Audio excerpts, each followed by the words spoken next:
Hello বন্ধুরা, তোমরা সবাই কেমন আছো? আশা করি ভালোই আছো। আজকে বেরিয়েছিলাম একটু হাঁটতে, অনেকদিন ধরে একটু হাঁটা চলা বন্ধ হয়ে গেছে, তো হাঁটতে বেরিয়েছি। ঘরে বসে বসে এখন জং ধরে যাচ্ছে, আর ভালোই ঠান্ডাটা পড়েছে দুদিন ধরে, তো একটু হাঁটা চলা করলাম, অনেকটাই হেঁটেছি। আর আসার সময় কি কিনেছি অল্প বিস্তর টুকটাক তোমাদেরকে দেখাচ্ছি। এই দেখো, গোপাল ঠাকুরের জন্য নিয়েছি কম্বল দুটো, এই একটা আর এই একটা, দুটো কম্বল নিয়েছি। আর দেখো গোপাল ঠাকুরের জন্য গোপাল ঠাকুরের দুটো ছোটো ছোটো জামা নিয়েছি। আগে জামাগুলো এটা নষ্ট হয়ে গেছে, দুটো জামা নিয়েছি, বেশি নিলাম না, পরে নেব বেশি করে।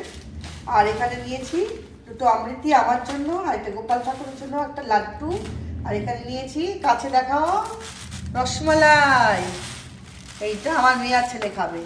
তো আজকে এই টুকটাকগুলো নিয়ে এলাম। এখন জামা কাপড় ছাড়বো, হাত পা ধোবো, তারপরে হবে একদম গোলাপি চা, মালাই চা না, দুধ এখন আর লিকুইড দুধ নিচ্ছি না দুদিন ধরে। তো মালাই চা খাবো, আর কি করবো, বিগ বস দেখবো। আর তোমরা সবাই কেমন এনজয় করছো শীতটা, কি কি খাচ্ছ সেটা অবশ্যই কিন্তু জানাবে। আর শীত মানে তো পায়েস পিঠে পুলি, তাই তো? চলো এখন এখানে রাখছি।